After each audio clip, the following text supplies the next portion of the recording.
Hello friends, good morning. स्वागत है आप लोगों का। तो पिछले वीडियो में हमने देख लिया था कि वेद क्या है, और चारों जो वेद था, ऋग्वेद, यजुर्वेद, अथर्ववेद और सामवेद। तो इन चारों में से हम अथर्ववेद में थे और उसी टॉपिक को हम आगे बढ़ाते हैं। और आज हम देखेंगे कि वेदों के बाद, क्योंकि देखिए पहला कॉन्सेप्ट क्या है कि वेद तो हमारे सभ्यता में रची ही गई थी, लेकिन वेद क्या था ना, उसका लैंग्वेज थोड़ा जटिल था और टफ था। तो उसको सुगम बनाने के लिए बहुत सारा उपनिषद, पुराण, ब्राह्मण ग्रंथ और उसका प्रतिनिधि ग्रंथ, जिससे क्या है कि आप उसको आराम से समझ पाओ। जैसे क्या होता है कि जैसे हमें इंग्लिश जानना है, तो इंग्लिश जानने के लिए क्या होता है, अगर हमें इंग्लिश अच्छी तरह नहीं आती तो हम ग्रामर देखते हैं। बचपन में आपने ट्रांसलेशन देखा होगा, ट्रांसलेशन सीखते हैं, तब क्या होता है, हमें इंग्लिश की अच्छी नॉलेज आती है और हम इंग्लिश बोल पाते हैं। तो वही वेदों को सुगम बनाने के लिए, मतलब इजी लैंग्वेज में करने के लिए बहुत सारे ग्रंथों की रचना की गई। तो आज हम उस ग्रंथ सबको देखेंगे। तो चलिए स्टार्ट करते हैं अपने वीडियो को। तो अगर आपने मेरे पहले वीडियो नहीं देखे हैं तो प्लेलिस्ट में जाके उन्हें देख लें। तो हम अथर्ववेद में थे, तो चलिए फटाफट इसे स्टार्ट करते हैं। अथर्वा ऋषि द्वारा रचित इस वेद में कुल 731 मंत्र और लगभग 6000 पद हैं। तो आपको यहाँ पे ये याद रखना है कि अथर्वा ऋषि ने अथर्ववेद की रचना की थी। ये इंपॉर्टेंट क्वेश्चन है। तो आपको हो सकता है कि पूछे कि अथर्ववेद की रचनाकार कौन थे, तो ये अथर्वा ऋषि थे। इसके कुछ ऋग्वेद मंत्रों से प्राचीनतर मंत्र है। इसका जो कुछ मंत्र है फ्रेंड्स, वो ऋग्वेद तो हमारा जो है सबसे प्राचीन वेद वही है, लेकिन अथर्ववेद में कुछ ऐसा मंत्र है जो कि ऋग्वेद से भी पुराना है। अथर्ववेद कन्या के जन्म की निंदा करता है। तो देखिए मैंने बता दिया था कि अथर्ववेद से क्या हुआ, इंसान स्पिरिचुअलिटी का पाथ जो है छोड़ के सामाजिक जीवन में आने लगा था। तो ये देखिए कन्याओं की जन्म की निंदा होने लगी। तो अभी भी है ना, बेटी बचाओ बेटी पढ़ाओ। आदमी क्या करते हैं कि बेटी कोई पैदा करना नहीं चाहता है, उन्हें रखना नहीं चाहता है। तो ये यहाँ से ही अथर्ववेद से ही कॉन्सेप्ट था, जो कॉन्सेप्ट आज भी समाज में विद्यमान है, और ये बहुत गलत बात है। तो आगे देखते हैं। ऐतिहासिक दृष्टि से अथर्ववेद का महत्व इस बात में है कि इसमें सामान्य मनुष्य के विचारों तथा अंधविश्वासों का विवरण मिलता है। तो इसमें क्या है कि सामान्य जो भी मनुष्य है उसका विचार क्या है। तो विचार क्या होगा, घर बनाना, शादी करना, जो हमारा है घर बनाना, शादी करना, इलाज कराना, वही सब है। तो वही सब विचार हम लोग पढ़ेंगे। तो देखिए मनुष्य के विचारों तथा अंधविश्वासों का वर्णन मिलता है। तो इसमें इंपॉर्टेंट क्वेश्चन अथर्वा ऋषि को आप लोग अपने नोट्स में लिख लेंगे। पृथ्वी सूक्त अथर्ववेद का प्रतिनिधि सूक्त माना जाता है। पृथ्वी सूक्त क्या है, एक प्रकार से ग्रंथ है जो अथर्ववेद को प्रतिनिधि में रिप्रेजेंट करता है, उसके बारे में बताता है। इसमें मानव जीवन के सभी पक्षों, गृह निर्माण, कृषि की उन्नति, देखिए मैंने आपको बताया था ना कि जो सामान्य विचार है, घर बनाना, गृह निर्माण, कृषि की उन्नति, खेती करेंगे, व्यापारिक मार्गों की गहन खोज कि कहाँ बिजनेस करना है, तो हम लोग देखेंगे।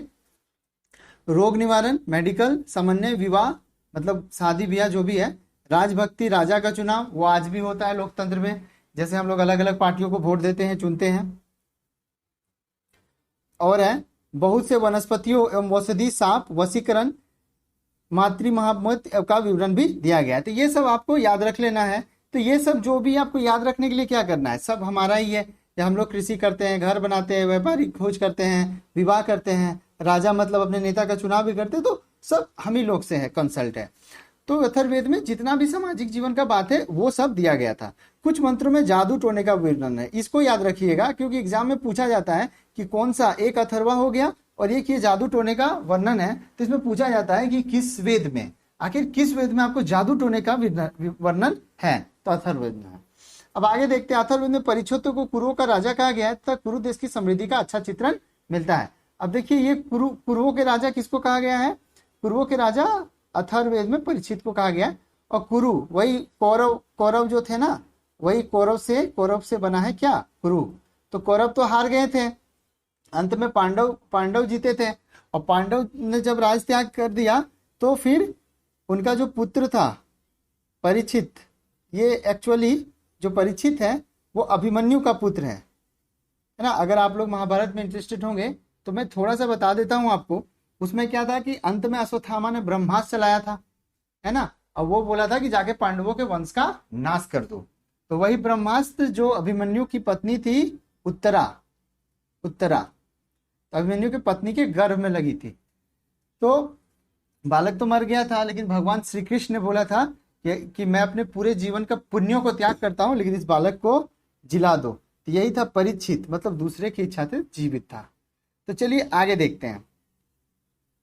तो इस पॉइंट को आपको याद रख लेना है।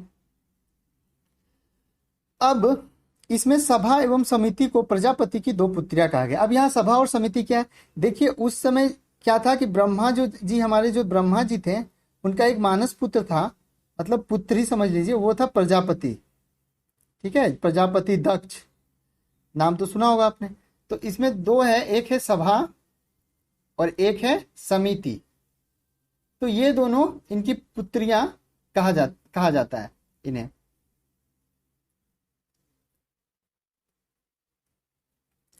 अब इसमें याद कर लेना है सभा एवं समिति जो प्रजापति की दो पुत्रियां कहा गया है।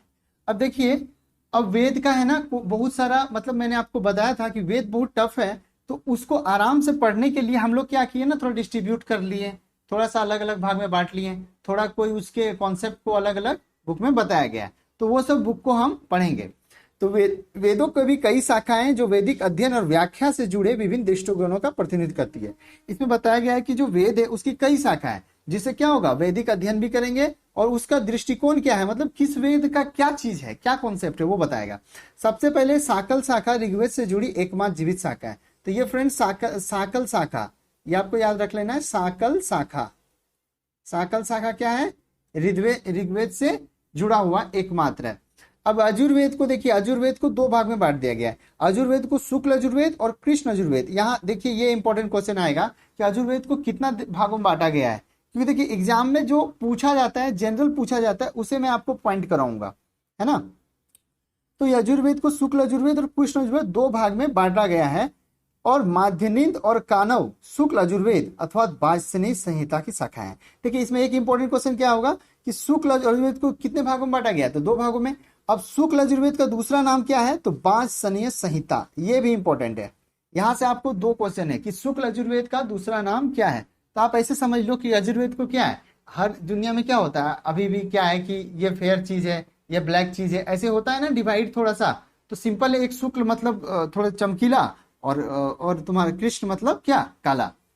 तो इस तरह बांट दिए हैं। तो शुक्ल यजुर्वेद को वाजसनेयी संहिता कहते हैं। माध्यनिंद और कानव, अब आप बोलिएगा कि ये कितना टफ है, माध्यनिंद और कानव कैसे याद होगा। देखिए आपको एग्जाम में जॉब लेना है तो आपको हर चीज पे फोकस करना पड़ेगा। तो अब ये कैसे याद होगा, मैंने एक ट्रिक बनाया, आप अपना कोई ट्रिक बना सकते हैं। देखिए माध्यनिंद से आप समझ लीजिए मध्य, रास्ते का मध्य में। कानव से आप समझ लीजिए कोई काना, ठीक है, कोई काना बाज, मतलब रास्ते का मध्य में आप क्या देख रहे हैं कि कोई काना बाज है। ठीक समझ लीजिए, आप रास्ते का मध्य में देख रहे हैं कि कोई काना क्या है, बाज है, बैठा हुआ है। तो देखिए मध्य में देख रहे हैं तो माध्यनिंद, काना है तो कानव, और बाज तो वाजसनेयी संहिता। ठीक है, और वो बाज क्या है, बहुत चमकीला है, रास्ता में बैठा हो तो शुक्ल है। तो इस तरह आप याद रख सकते हैं, माध्यनिंद, कानव और वाजसनेयी संहिता। तो आपको याद रहेगा, जब भी शुक्ल यजुर्वेद आएगा आप दिमाग में सोचिए कि रास्ता में मैं जा रहा था तो एक बाज देखा जो कि अंधा है लेकिन चमकीला है।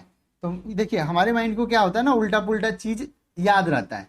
जैसे मैं आपको बताऊं कि अगर एक आदमी ट्रक चला रहा है, आप ज्यादा गौर नहीं करेंगे, लेकिन एक बंदर को अगर आप ट्रक चलाते हुए देखे तो आप जीवन में कभी उसे भूल नहीं पाएंगे, अरे यार ऐसा था। तो आपको ये इमेजिन करना पड़ेगा, है ना।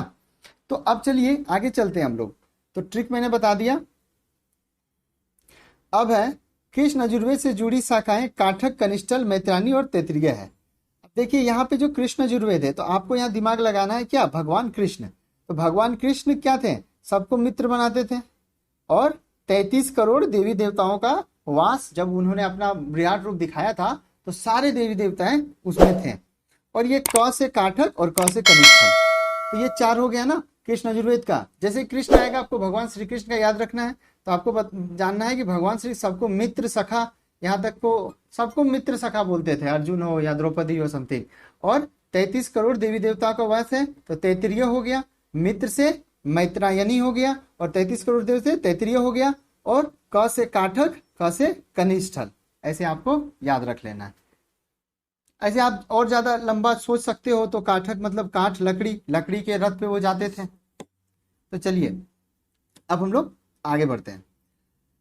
देखिए यहाँ पे क्या है ना, जो भी मैं बता रहा हूँ आपको थोड़ा सा जटिल लग रहा होगा ये चीज, क्योंकि ये थोड़ा सा टफ है। तो क्या करना है, आपको प्रैक्टिस करना है। मैं तो आपको बस एक तरह से गाइडेंस ही दे सकता हूँ। कौथुम रानायनीय एवं जैमिनीय तलवकार सामवेद की शाखाएं। अब देखिए, मैंने आपको बताया था कि जो सामवेद है वो संगीत का डील करता है, तो हमने एक ट्रिक बनाया संगीत पे ही।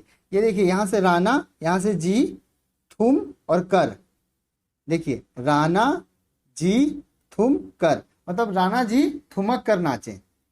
राणा जी क्या किए, ठुमक कर नाचे। देखिए, यहाँ से राना, यहाँ से राना, यहाँ से जी, यहाँ से थुम और कर। तो मतलब सामवेद मतलब संगीत, और संगीत में नाचेगा तो कौन नाचेगा, राणा जी ठुमक कर नाचे। तो राणा से रानायनीय, जी से जैमिनीय, और थुम से कौथुम, और कर से तलवकार। तो ये क्या है ना, ये ट्रिक आपको थोड़ा सा क्या है ना प्रैक्टिस करना पड़ेगा, बाद बाकी आपको याद सब हो जाएगा।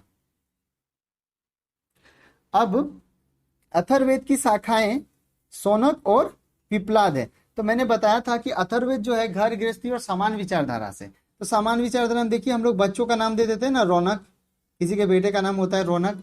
और पिपलाद से क्या है, पीपल का पेड़, तो ये गृहस्थ जीवन से।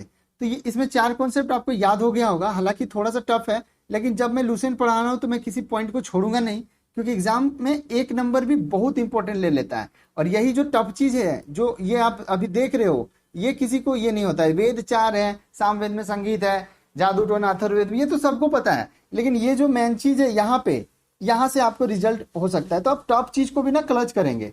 तो मैंने आपको बताया कि वैदिक अध्ययन के लिए, व्याख्या के लिए अलग अलग प्रतिनिधित्व है। साकल शाखा ऋग्वेद से है। अजुर्वेद को 2 भाग में बांटते हैं, शुक्ल और कृष्ण। और शुक्ल में मैंने कॉन्सेप्ट दिया था कि मध्य में काना बाज है, तो माध्यनिंद, कानव और बाजसनेय, ठीक है। और कृष्ण में मैंने बोला था कि मित्र बनाते हैं और 33 करोड़ देव देवता का वास है, तो मैत्रियनी और तैतरिया और काठक कनिष्ठल इसके 60। अब मैंने बताया था सामवेद का राणा जी थुमक्कर, तो रानायना, जैमिनिया और कौथुम और तलवकार। और अथर्ववेद में मैंने आपको बताया था कि घर गृहस्थी का बात है, तो सौनक से रौनक सोच लीजिए, और पेपलाद से पीपल। तो ये आपको थोड़ा सा ना प्रैक्टिस कर लेना है, बस कुछ नहीं, 2-3 बार प्रैक्टिस कीजिएगा, हो जाएगा। अब नोट में हम लोग देखते हैं, सबसे प्राचीन वेद ऋग्वेद एवं सबसे बाद का अथर्ववेद है। तो ये तो सिंपल ही है कि सबसे प्राचीन वेद क्या है, सबसे पुराना ऋग्वेद है, और सबसे लास्ट में अथर्ववेद हुआ, और वेद 4 ही हुए। अब हम लोग ब्राह्मण, अरण्यक तथा उपनिषद को पढ़ते हैं। अब देखिए, संहिता के पश्चात ब्राह्मणों, अरण्यकों तथा उपनिषदों का स्थान है। इनसे उत्तर वैदिक कालीन समाज एवं सांस्कृतिक विषय में जानकारी प्राप्त होती है। तो जो संहिता है, संहिता किसे कहते हैं फ्रेंड, चारों वेद के कलेक्टिव नाम को संहिता कहते हैं। ऋग्वेद, सामवेद, अजुर्वेद और अथर्ववेद, ये चारों वेद को कनेक्टिव रूप को क्या कहते हैं, संहिता कहते हैं। देखिए यहाँ पे लिखा होगा, देखिए यहाँ पे ये पॉइंट मैंने आपको पिछले बताया था, लेकिन आपको इन चारों वेदों को संहिता कहते हैं, तो ये इंपॉर्टेंट है। अब चलते हैं हम। अब इनसे उत्तर वैदिक कालीन समाज एवं संस्कृति के विषय में जानकारी प्राप्त होती है। तो संहिता के पश्चात ब्राह्मण ग्रंथ आए, अरण्यक ग्रंथ आए, उपनिषद आए।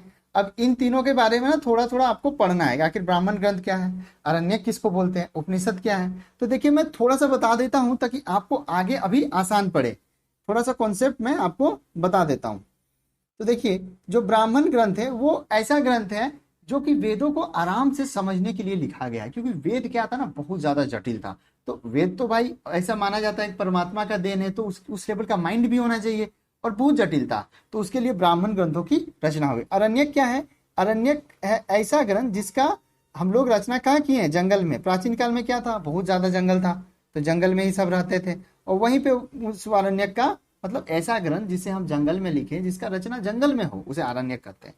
उपनिषद क्या है, उपनिषद में मतलब ये जो हमारा जो ज्ञान है, जो वेद में ज्ञान है, उसका हम लोग दार्शनिक चर्चा करेंगे, विवेचना करेंगे, ये सही है या गलत है, इसका क्या कॉन्सेप्ट है, ऐसे। तो मैं थोड़ा सा बता दिया हूं ताकि आपको आगे थोड़ा सा समझ में आए। अब मैं जब पढ़ूंगा तो आपको क्लियर हो जाएगा। तो ब्राह्मण ग्रंथ वैदिक संहिताओं की व्याख्या करने के लिए गद्य में लिखे गए। मैंने बताया था कि जो हमारा वेद था, वो वेद क्या था, ज्यादातर पद्य भाषा में था। पद्य का मतलब है पोएट्री फॉर्म में था। सिर्फ यजुर्वेद ही है जिसमें गद्य और पद दोनों है, क्योंकि उसमें क्या है, यज्ञ का विधि विधान भी देना और मंत्र भी देना है। तो गद्य और पद मैंने बताया था, गद्य का मतलब होता है कहानी के फॉर्म में लिखना, तो वो आसान होता है, और पद का फॉर्म है मंत्र या पोएट्री के टाइम में लिखना, तो वो टफ है। तो वैदिक साहित्य का व्याख्या करने के लिए ब्राह्मण ग्रंथ गद्य में है, क्योंकि अगर गद्य में नहीं रहेगा, मतलब कहानी फॉर्म में नहीं रहेगा, तो फिर दिक्कत है, फिर हम समझ नहीं पाएंगे। अब प्रत्येक संहिता के लिए अलग अलग ब्राह्मण ग्रंथ, हर जो भी हमारा वेद है उसके लिए अलग अलग ब्राह्मण ग्रंथ है। तो अलग अलग कौन सा ग्रंथ है, तो इसका डील हम नेक्स्ट वीडियो में करेंगे। और अभी तक मैंने आपको जितना बताया है उसको आप रिवाइज कर लीजिए और इम्पोर्टेंट आप नोट कर लीजिए। तो अभी तक इम्पोर्टेंट मैंने अथर्ववेद में जो भी बताया, अथर्ववेद का कोड है, जो भी स्टार्ट किया वो कर लीजिए। और अभी अगर आप मेरे चैनल में नए हैं तो पुराने वीडियो को देख लीजिए, क्योंकि एक लूसेंट का सीरीज ही चल रहा है, तो आप शुरू से देखिएगा तो आपका पूरा कॉन्सेप्ट क्लियर हो जाएगा। तो ठीक है दोस्तों, मिलते हैं नेक्स्ट वीडियो में। Thank you. तो फ्रेंड, अगर आपको हमारी वीडियो अच्छी लगी हो तो चैनल को सब्सक्राइब कर दें और बेल आइकन को बजा दें, और प्लीज़ लाइक और कमेंट करके अपने सुझाव देते